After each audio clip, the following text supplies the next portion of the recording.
Options की सेना के मॉड्यूल 7 में आप सबका स्वागत है।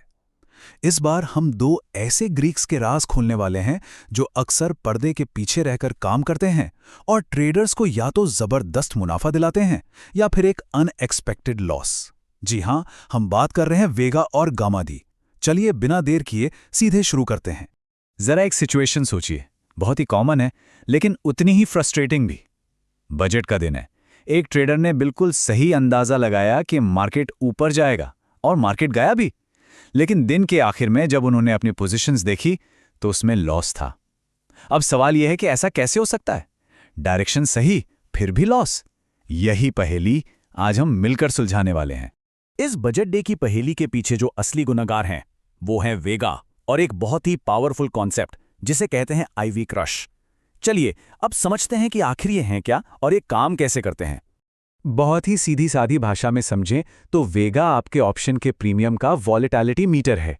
ये बताता है कि इम्प्लाइड वॉलेटिलिटी यानी आईवी में सिर्फ 1% का बदलाव आने पर आपके ऑप्शन का प्रीमियम कितने पॉइंट्स बदलेगा। मतलब अगर बाजार में बेचैनी बढ़ती या घटती है तो वेगा आपको बताएगा कि इसका आपके प्रीमियम पर क्या असर होगा, भले ही निफ्टी 1 इंच भी ना हिले। इसका रिश्ता बहुत सिंपल है।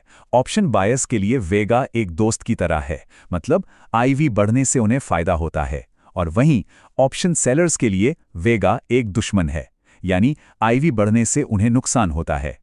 तो अब आईवी क्रश की कहानी को टुकड़ों में समझते हैं। बजट जैसे किसी भी बड़े इवेंट से एक हफ्ता पहले बाजार में सब कुछ नॉर्मल होता है। इम्प्लाइड वॉलेटिलिटी या आईवी भी आराम से लगभग 14% के आसपास होती है। लेकिन जैसे जैसे बजट का दिन करीब आता है, बाजार में बेचैनी बढ़ने लगती है। किसी को नहीं पता कि क्या होने वाला है। ये जो अनिश्चितता है ना, यही इम्प्लाइड वॉलेटिलिटी को 14% से सीधा 22% तक शूट कर देती है और ऑप्शंस के प्रीमियम आसमान छूने लगते हैं।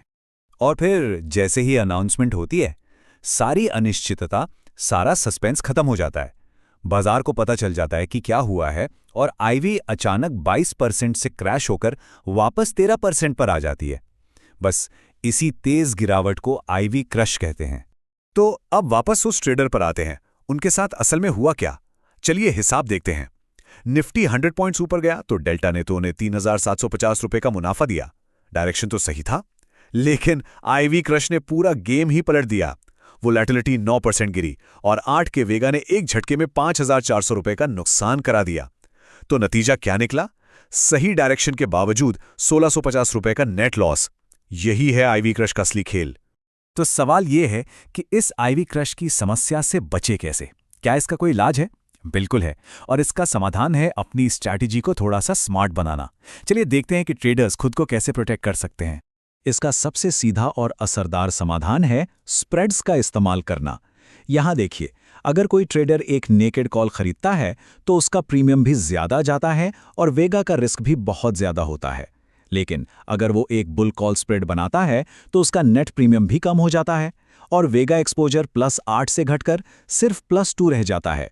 इसका मतलब ये हुआ कि आईवी क्रश का असर लगभग ना के बराबर हो जाता है। ये बात हमेशा याद रखने वाली है।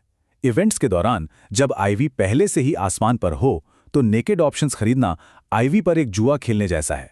वहीं दूसरी तरफ स्प्रेड्स उसी जुए को एक सोची समझी कैलकुलेटेड स्ट्रैटेजी में बदल देते हैं। चलिए अब मिलते हैं अगले ग्रीक से, जिसका नाम है गैमा। अगर डेल्टा आपके ट्रेड की स्पीड है तो गैमा को आप उस स्पीड का एक्सेलरेटर समझ सकते हैं जो आपके मुनाफे या नुकसान की गति को और भी तेज कर देता है। तो ये गामा करता क्या है? मान लीजिए निफ्टी ऊपर जा रहा है तो आपके कॉल ऑप्शन का डेल्टा भी बढ़ेगा, लेकिन डेल्टा कितनी तेजी से बढ़ेगा, इसका बॉस है गामा। गामा जितना ज्यादा होगा, डेल्टा उतनी ही तेजी से 1 की तरफ रॉकेट की तरह भागेगा। गामा की सबसे खास बात यही है, इसका असली जादू दिखता है एक्सपायरी के पास, और वो भी एट द मनी ऑप्शंस में। यहां पर गामा एकदम विस्फोटक एक्सप्लोसिव हो जाता है। एक छोटा सा मूव भी डेल्टा में बहुत बड़ा बदलाव ला सकता है, जिससे प्रीमियम रॉकेट की तरह बढ़ जाता है। जरा इस उदाहरण को देखिए। एक्सपायरी का दिन है, 20 रुपए का एक ऑप्शन निफ्टी में सिर्फ 100 पॉइंट्स की तेजी आने से सीधा 100 रुपए का हो गया। सोचिए, मिनटों के अंदर 5 गुना रिटर्न। ये कोई जादू नहीं है, ये है गामा का कमाल, जो बायर्स के लिए किसी जैकपॉट से कम नहीं है। लेकिन हर सिक्के का दूसरा पहलू भी होता है। जो गामा बायर्स के लिए जैकपॉट है, वही नेकेड ऑप्शन सेलर्स के लिए सबसे बड़ा खतरा है। उनके लिए ये आग से खेलने जैसा है। एक छोटा सा मूव उनके खिलाफ जाने पर उन्हें असीमित नुकसान दे सकता है, क्योंकि उन्हें उसी बढ़े हुए प्रीमियम पर अपनी पोजीशन को वापस खरीदना पड़ता है।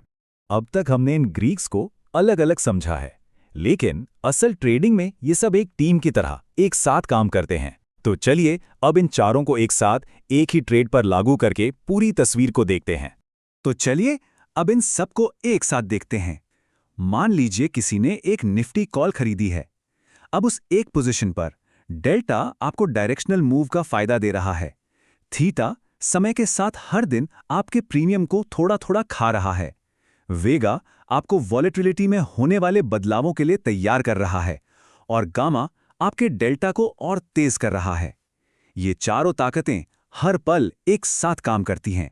एक प्रोफेशनल ट्रेडर सिर्फ डायरेक्शन नहीं देखता, वो इन सभी ताकतों के आपसी संतुलन को समझता है और उसे मैनेज करता है। सफलता इसी समझ में छिपी है कि कौन सी ताकत कब आपके पक्ष में है और कब आपके विपक्ष में। तो आज हमने क्या सीखा? हमने सीखा कि वेगा और आईवी क्रश कैसे डायरेक्शन सही होने पर भी नुकसान करा सकते हैं और स्प्रेड्स इससे बचने का सबसे अच्छा तरीका है। हमने ये भी देखा कि गामा कैसे एक्सपायरी के दिन बायर्स के लिए जैकपॉट और सेलर्स के लिए एक बहुत बड़ा खतरा बन जाता है। और सबसे जरूरी बात, प्रोफेशनल ट्रेडिंग इन चारों ग्रीक्स को एक साथ मैनेज करने का नाम है। तो अब सवाल ये उठता है कि क्या कोई ट्रेडर सिर्फ बाजार की दिशा देखकर ट्रेड करेगा, या फिर इन छिपी हुई ताकतों को समझकर एक स्मार्ट और सोचा समझा फैसला लेगा? चुनाव हमेशा ट्रेडर का होता है।